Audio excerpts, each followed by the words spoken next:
Hi, everybody. Welcome to the IC Topic Chat for today. It's July. What is the date? Oh, it's the 18th. Look at that. It's July 18th. We've got Tessie Catsambas with us today. She's going to talk to us about growing your business. Now, Tessie is got a lot of experience with growing a business. She started, you're going to have to tell us. I tried to look it up, but I couldn't find it, Tessie, maybe 25 years ago. And she's told me the story because I met with her over dinner. I'm surprised she even remembers me because it was a blur. She was the president at the time. But she told me the story and I remember it like it was yesterday. Um, there's two of them. She and her partner started up. She bought out her partner and she's grown her practice to 360 employees. And if you look at her website, I think it says if you count all the contractors, it's over 1,200 people. And they have 19 offices in 18 countries. So you can imagine the amount of growth that she's gone through and the amount of things that she's figured out along the way. And so she's a wealth of knowledge. She's also our former AEA president. She's a wonderful evaluator. If you want to learn a lot about just program evaluation, go to Encompass. You're going to have to give the website, but there's an Encompass training site that has wonderful modules that I and some of my team have taken, and they've been really great for our practice. But with that, Tessie, I'm going to hand it over to you to talk to us about growing your business. Thank you, Matt. It's wonderful to be with everyone, and I look forward to learning from all of you. My system is going to write what I say, and I don't know how to disable it, so we'll just put up with it. Okay. Um, so here is a snapshot of Encompass today. We are a $64 million mid-tier consulting firm with 360 staff, of whom about 218 or more are in the Washington, D.C. area. And then we have 8 project offices internationally in different countries. We just closed Peru, so El Salvador, Senegal, Zambia, Nepal is the newest, Ukraine, which has grown quite a bit, Lebanon, Jordan. And we are continuing to try to have to grow more. And these offices are all monitoring, evaluation, and learning offices. That's what they do, except for Jordan, which has a women's economic empowerment program. And that one relates to giving grants to small businesses that are women-owned to boost women in business.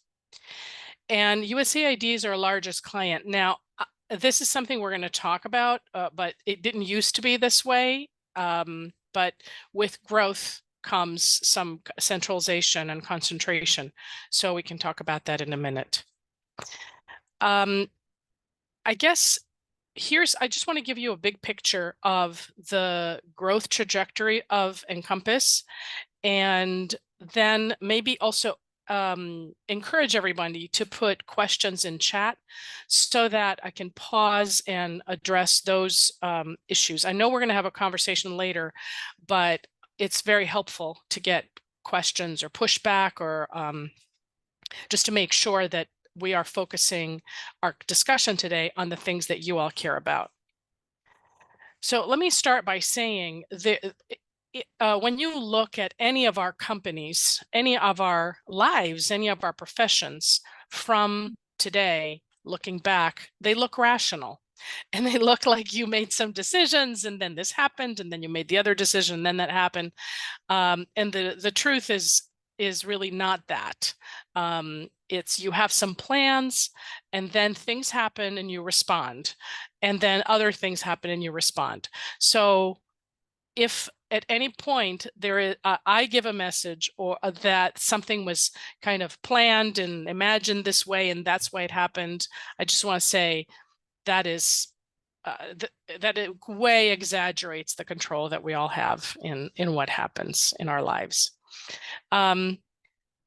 Let me just give you a big picture of Encompass's trajectory. This is over 24 years. This isn't completely up to date to today. So, but I wanted you to get a sense of how it happened for us. I started my business in my basement. And the reason I started it, I was working for a larger consulting firm and I had my first child. And back then, it was not possible to have a whole lot of flexibility. It just wasn't done. And even though the company tried, they really were trying to promote me when I was trying to say, I'm trying to make my motherhood, the motherhood part of my life work, and it wasn't working. So it was a big decision because I love working and I loved my job. It was a big decision to step back, and I quit. And so in about 3 years, I needed to have a job, and my husband and I agreed. So also kudos to the people in our lives who help us agreed. And so I then took a year and worked with a partner whom I had met in graduate school, and we put together a company that stayed in the basement for its headquarters for about 8 years. So you can see here on the left-hand side, between employees three, was two really in the beginning, but 3 to 8, those were, I'll call them the basement years. And during that time, the emphasis was on hiring consultants. That is the first big tip when you are growing your business. I think anybody who has, you know that, rather than having the responsibility of staff and payroll and all of that, starting with consultants and people who are able to work in this way and who are used to working independently. So that was, consultants have been a really critical part of our whole business. And certainly in the beginning, there was no differentiation between staff and consultants for us. So then we moved into an office. A little bit of us moved into an office. More of us moved into an office. We were over a Chili's restaurant in Rockville, and that kind of defined that second period, the Chili's office years. And you can see there we grew from about 14 employees to about 40 in the Chili years. And there are some different choices about that period.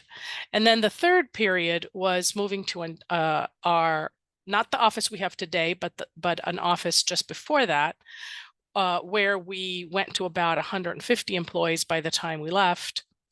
Well, then COVID happened. But during this third period, that was another kind of growth spurt. So what are some of the big decisions, if you will, that brought us along? If you had asked me in the beginning, in fact, we did ask ourselves in the beginning, my business partner and I, what I was envisioning. I was envisioning that we would be, in 20 years, we'd be about 40 people. And that was as big as we would get.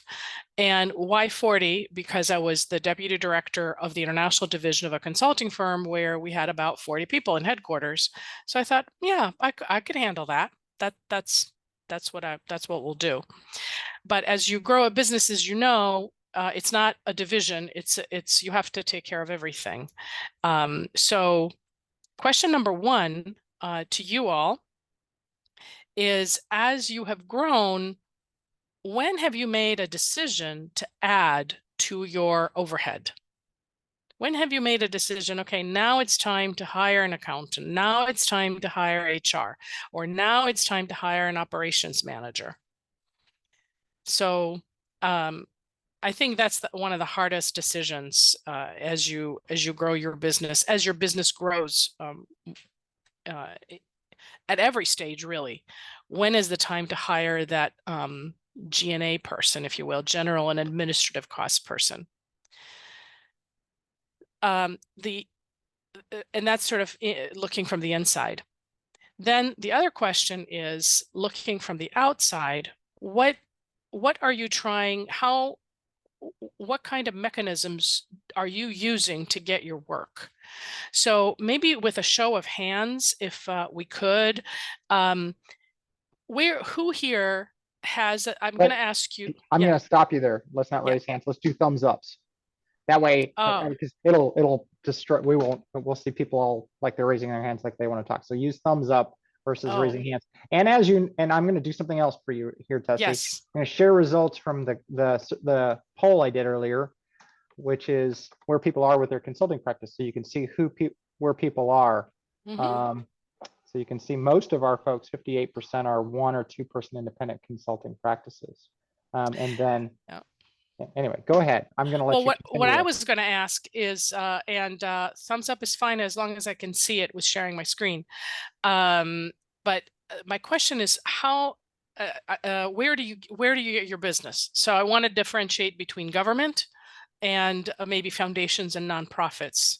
And so who here gets the majority of their business? And then I'm going to say 50-50, mixed. So who here gets their majority of their business through government, whether it's state government or federal government? I see it. I see one, two, three.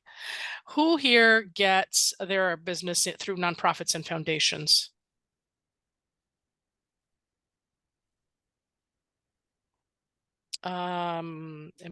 Okay, a few. I don't think everybody's answer. Who's a mix? Okay.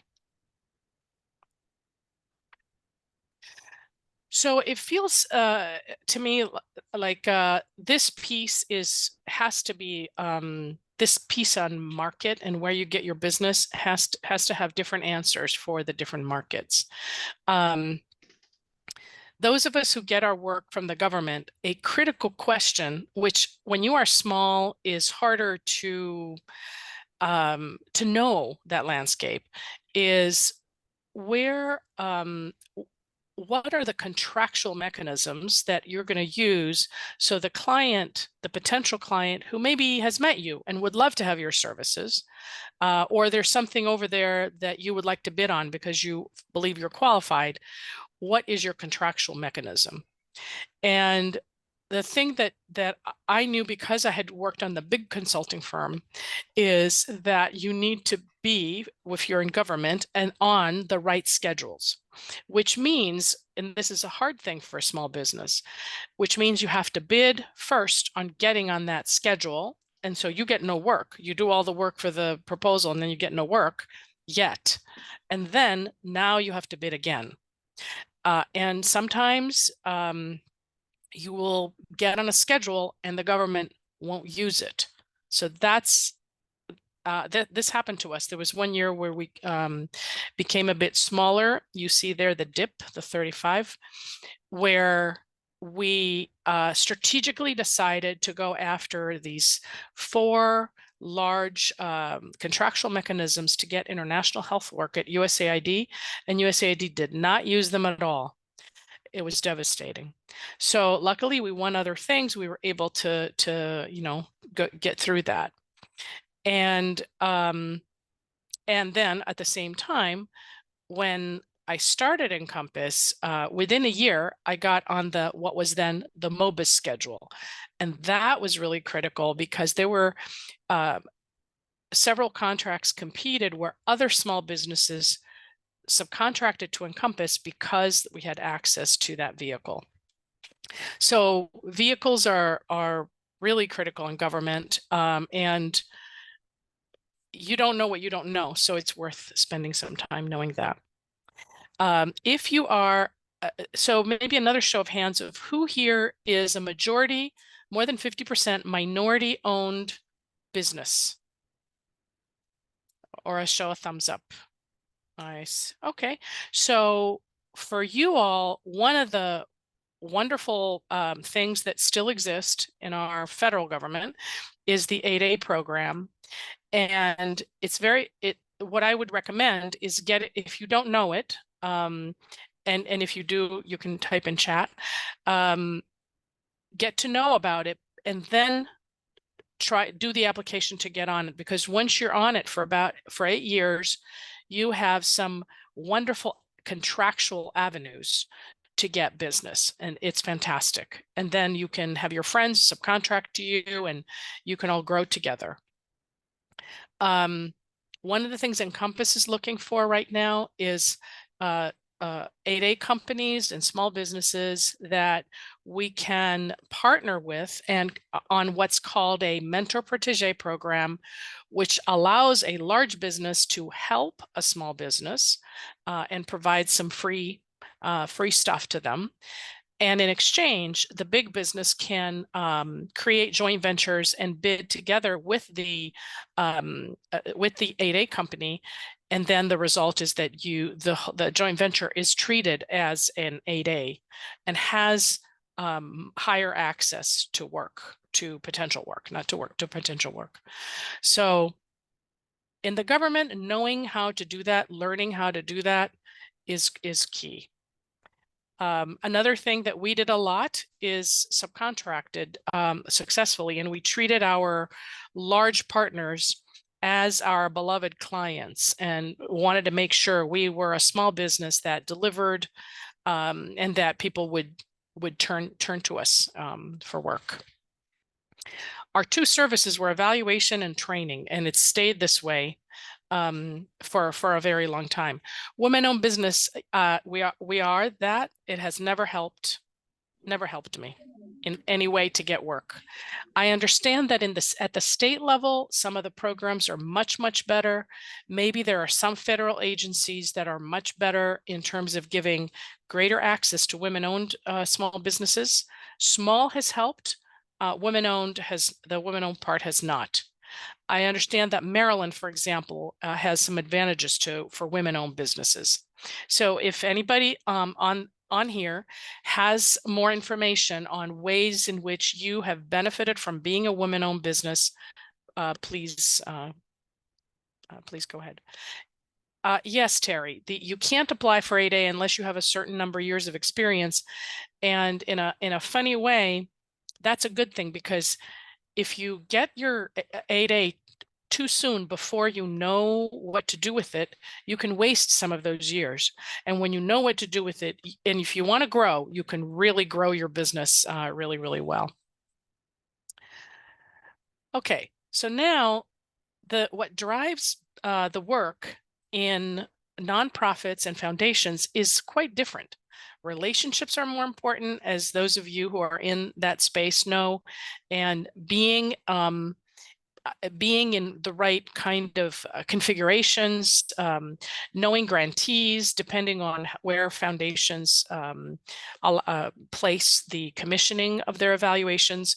So for example, when we were smaller, we were 100% diversified.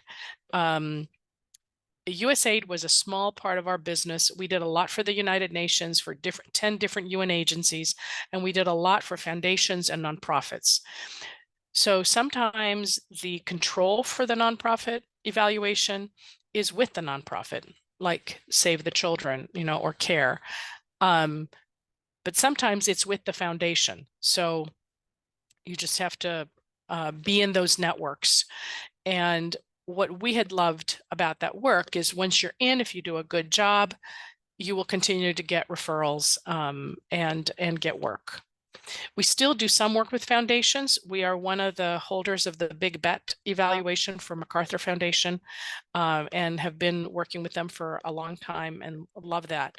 But there will be a time for those of you who are in the 10 to 49, there will be a time when you will have to choose. Most of the people on this session, I would say, up to about maybe 20 or so people, you don't have to choose. And being diversified is good. So next question. What should be the size of the kind of contracts that you go after? For a long time, it doesn't matter. But then this is going to be, I think, a hard choice. And I wonder if any of you have made it. There will be a time when you decide we can't go for $5,000 contracts anymore. We can't go for $10,000 evaluations anymore, because the effort that it takes to go after a $10,000 evaluation is equal to the effort that it takes to go after a $20,000 evaluation, or a $30,000 evaluation, maybe with another, with a partner, or partnering with another consultant or another company. So thinking through that and being aware of where you are in your progress and how you spend your time is really important, and being able to say no, very important. So I see the message around the line of credit. So Leah, let's talk about some of those nuts and bolts. I hadn't even thought to talk about that, but that is really important. Get your line of credit before you need it. As I understand it, most banks will give you a $50,000 line of credit without collateral. And that's how I started. Opened the account with $20. My partner put $20, I put $20, and we were able to get the $50,000 line of credit. And then tried to keep increasing it before we needed it, always. I also got that advice from somebody early on, and that was really important. So back to my the first puzzle that I put forth. I see a question in the chat that's so important about when do you hire operations people over the actual people who do the work. I don't think there's a magic number for us. Because it depends also on your trajectory. What kind of got us on the map and got us going is that we bid on a contract with the Corporation for National Community Service. That is a good agency. If you all have not tried it, it's a good agency for smaller organizations.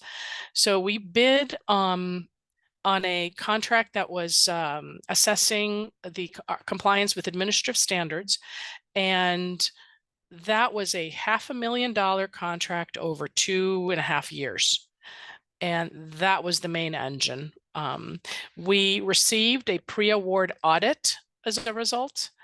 I kind of made up our rates, and then a DCAA auditor who had moved and was working for the Corporation for National Community Service came in and did all of the analysis and for us, and it was such a gift. Who here, would you please, with a show of hands, who has indirect rates? Who has established indirect rates here in our group? If you can. Tessie, by that, do you mean like approved by a governmental entity? Like Yes. you went through the whole process? Yes.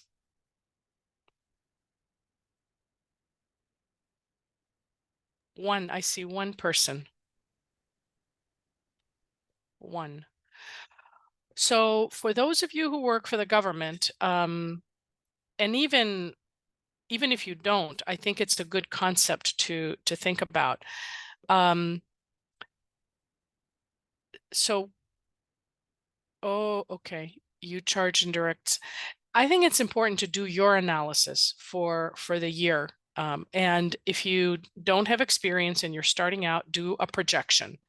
How much revenue you're expected to get, what are you going to pay in direct salary, so the people who are going to do the work, and then all the costs for running the business. That would include your rent or the portion of your space in your house that is devoted to the business, the mortgage for that. It would include your what you spend for an accountant. There's a whole list of those kind of indirect rates. Anything that you need, a lawyer, if you are using a lawyer for something, if you are bringing in a temp to work with you on administration, any administration or your records, that your time that's devoted to just running the business. Even if you have one employee, you need to deal with unemployment insurance and payroll, etc. So all that goes to your indirect rates. The other thing that goes to your indirect rates is your marketing, your business development. So the time that you spent, and if you hire a consultant to help you, to put together your proposals. So that's another piece that goes into your indirect rates. So, oh, good. So there is a session on that, and it's definitely worth looking at, because really, even if you're an evaluator, once you have a business, you're a business owner and you run a business, you're an entrepreneur. So understanding your cost structure and what it takes to run your business, how much money you need to make in order to break even, how much money you need to make in order to make a profit, in order to be able to pay yourself a little bit more, all of those things, you need to get a handle on that. Now, the government, in order to work with the government, if you don't have indirect rates, what a larger company will typically do, who will hire you, is it will give you what's called a time and materials contract. Have you done a session on the different kind of contracts, Not Matt? like that, no. But a lot of us will end up taking de minimis, which is 10%. That's going to go up to 15% if you can negotiate it after October 1st, I understand. Okay, so I have putting in the chat there are different variations, but the three categories of types of contracts that you can have. When you're small, fixed price is your typical thing where you assess how long it'll take you, and then you get a contract for that amount. So you get $35,000 and you're going to do X. T&M is where you have negotiated rates. And now your rate, let's say I'm paid $200 an hour. That's not just my time for directly working on the job. It's also for running the business, everything else. So yeah, so time and material. So your time is where you recover your indirect costs, all of the costs of doing business, marketing, etc. And materials would just be charged at cost.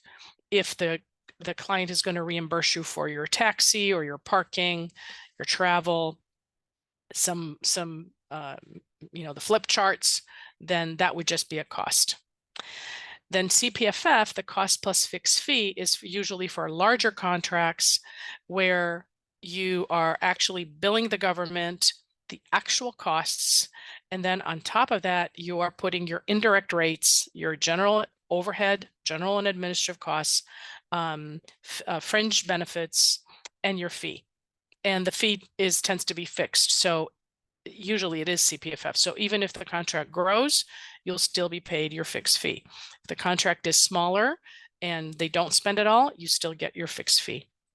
So, and the fee also includes the risk that any risk that you're taking. But generally the cost plus fixed fee does not have a large fee as a contract, but it has more security because you are getting reimbursed at cost. And fixed price has the highest risk, but also opportunity to make more money. Because if you're really fast, then good for you. If you're able to do things faster than is generally expected. And just for your information, Tessie, a lot of us will work on hourly or per diem rates. And we have a regular conversation around going to fixed price. And this will be with clients, frankly, that aren't the federal government and the bigger contract kind of contracts that you're talking about. We're talking about usually with nonprofits or with government agencies like a school district or a university.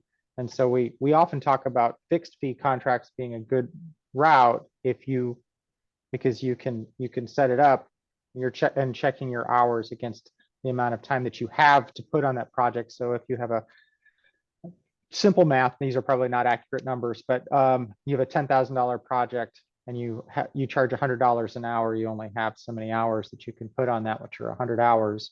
And so are you able to do it in 60 hours, then you've got 40 hours of profit in that scenario. That's a typical conversation we have here. I think a lot of our folks are going to struggle a little bit with the time and materials and the CPFF kind of acronyms and those ideas, because we don't often do that. But this is really good information. So time and materials is important to know. If you let's talk about what can you do to grow. So if we are, so here is another chart of the phases that we are looking at. At least this is the Encompass trajectory.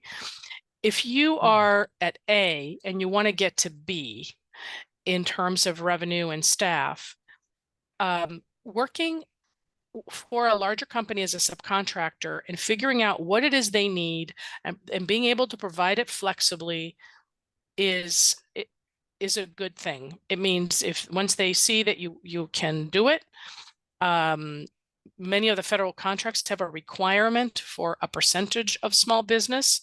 So you go for that, and that's what we did.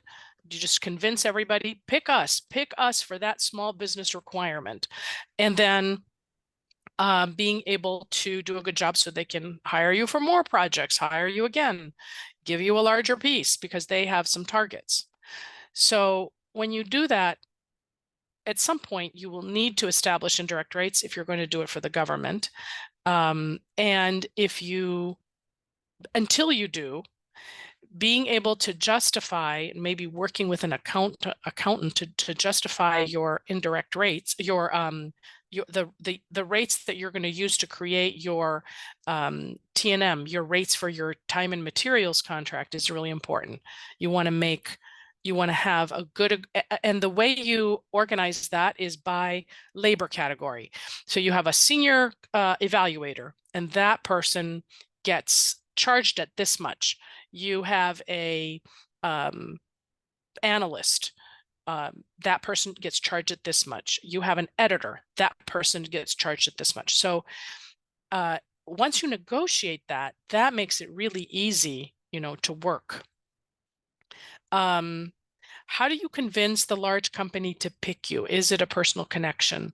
So one of the positive things about the government is that, which is not true in the nonprofit sector, where you need to have personal connections, is that there's quite a bit of transparency. You just have to find where the information is. For example, USAID publishes monthly an update of the projection of what proposals are going to come out. And so, anybody can know.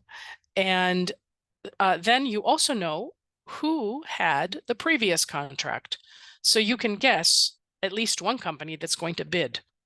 And so heading over to that company to present your services, to say we do this, we do that, is extremely, that's the way. And you don't have to know somebody. And honestly, if you want to know somebody, usually there's a way to get to them, at least through the AEA. All of the government contractors to do evaluation are on there. So that is, to me, that is the place to target the larger companies. I'm noting Corey's message about proposals and being ready to do a lot of writing. Absolutely, that's where those two sectors are different. The government sector, you have to write. And so one good practice is go ahead and as you do a piece of work, almost before you finish it, not almost, before you finish it, write it up as if, not as if you've done it, but say, our company, Encompass, has been hired by this organization to do this evaluation that's going to look at this and that and the other thing. So you kind of always have your capability at the ready that you can pull into a proposal. And then you're right, proposals, I love proposals. I consider them creative work, creative design work, unpaid. It's not unpaid if you have indirect rates that cover it. So you can't think of it as unpaid because you have to price yourself appropriately with that potential prime organization. So offer to write, because you're basically designing the things you're going to do, for sure.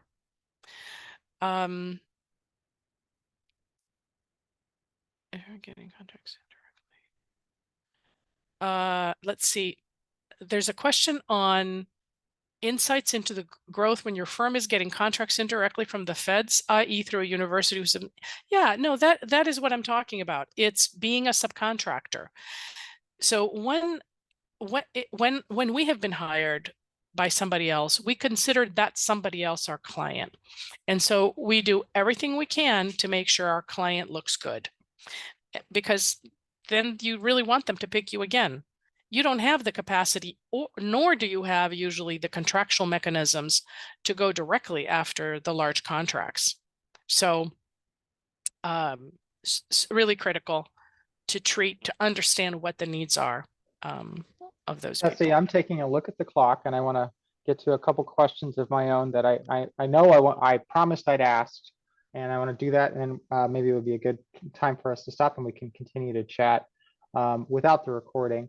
One of the questions I put in the chat, but then people are starting to put in their questions, and I think you might have missed it, is how do you know what size to be and how do you keep from growing? I mean, this was a thing that we kept putting proposals out thinking, well, we'll only get maybe 1 in 5 funded, and we were getting 3, 4, 5, 60 to 80% of our stuff funded for a while there. And we're like, well, we had to keep hiring, and that got to be a really scary thing for us, which, that sounds amazing, but it's equally stressful when you're successful. That's equally as stressful as when you don't know what to do. Anyway, so how do you find the right size, and how do you keep from growing when you're not ready to grow? Well, I don't know the answer to your question on how do you find the right size, because it depends on you and what you want to do. And so spending some time, though, to clarify your goals is really important. And I mentioned to Matt, and I'm going to tell everybody here, there's a book that was very helpful to me called Small Giants. And it's just a book of 11 case studies of 11 different companies that decided not to grow, but to define themselves differently. So in thinking about it, I knew I did not want to be 3 or 4 people. My goal was around 40. And then we'll see, because I don't know what I don't know. So at the same time, in consulting, you have to bid on more than you can take, because you're not going to win it all. And some years are going to be great. We used to have, when we were small, we used to have a win rate of 80%. Now that we're big or bigger, if we had that rate of success, we would not be doing our job right. We need to be winning about 1/3 of the time. As a large business, if you're not winning about 1/3 of the time, you are not taking sufficient risk for your size. So therefore, the answer is different depending on what you want, and depending on where you are at what place. But I'm sure that people here bring a thoughtfulness to your work. So if you are at a place in your life where you want to create more boundaries and keep your connections, or you want to grow more rapidly.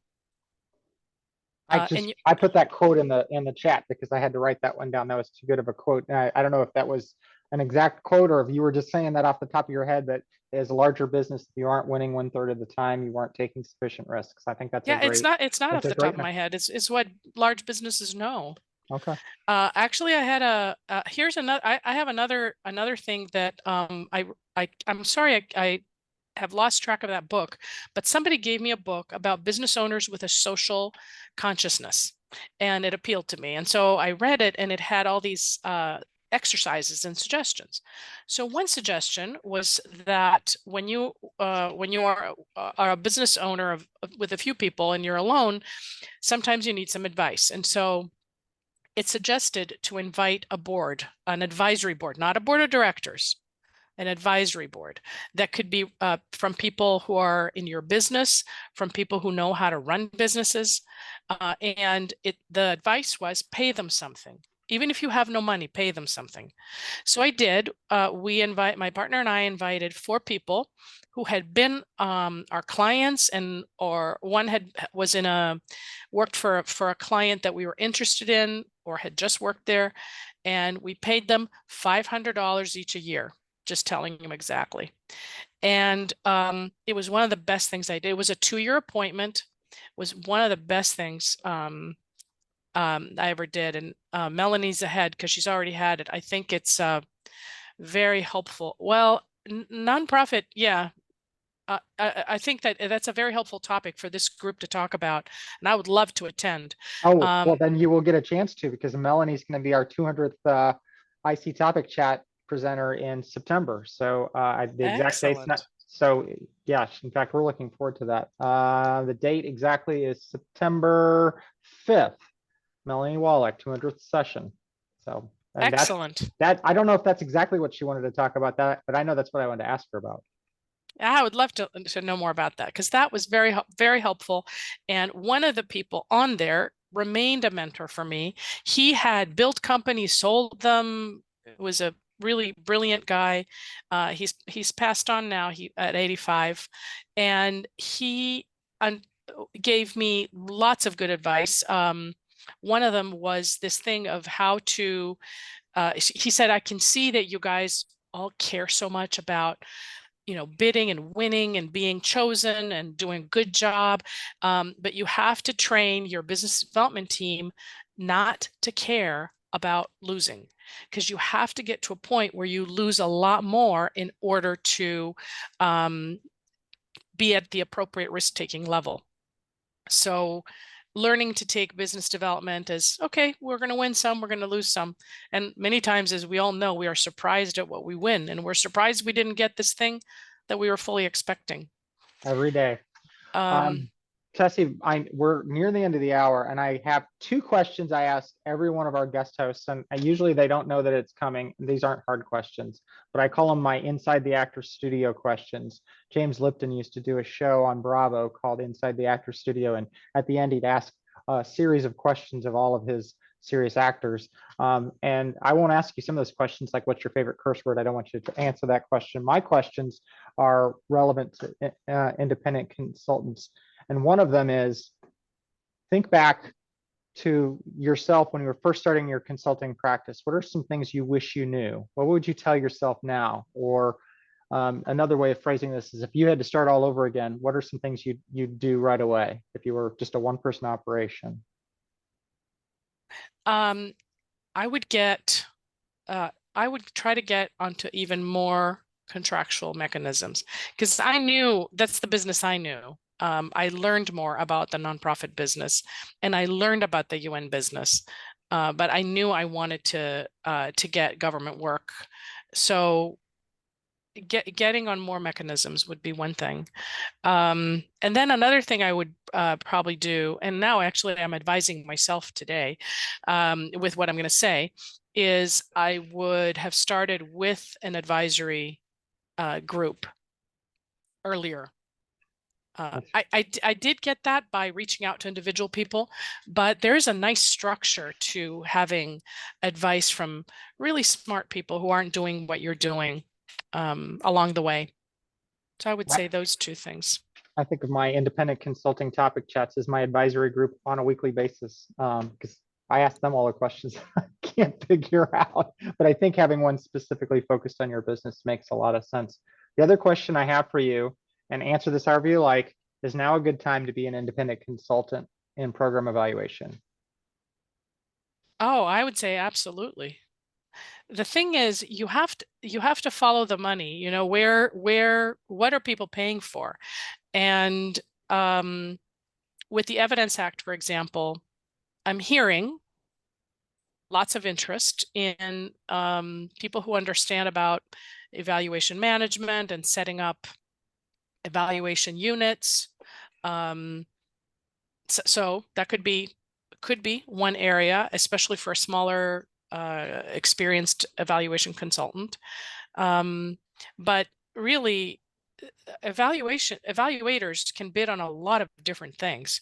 There are all kinds of assessments all the time, all kinds of studies where evaluation services and approach is needed. So I would say absolutely. It's a great business. With that, I'm going to stop the recording and say goodbye to our YouTube folks. Everybody else, you can stick around.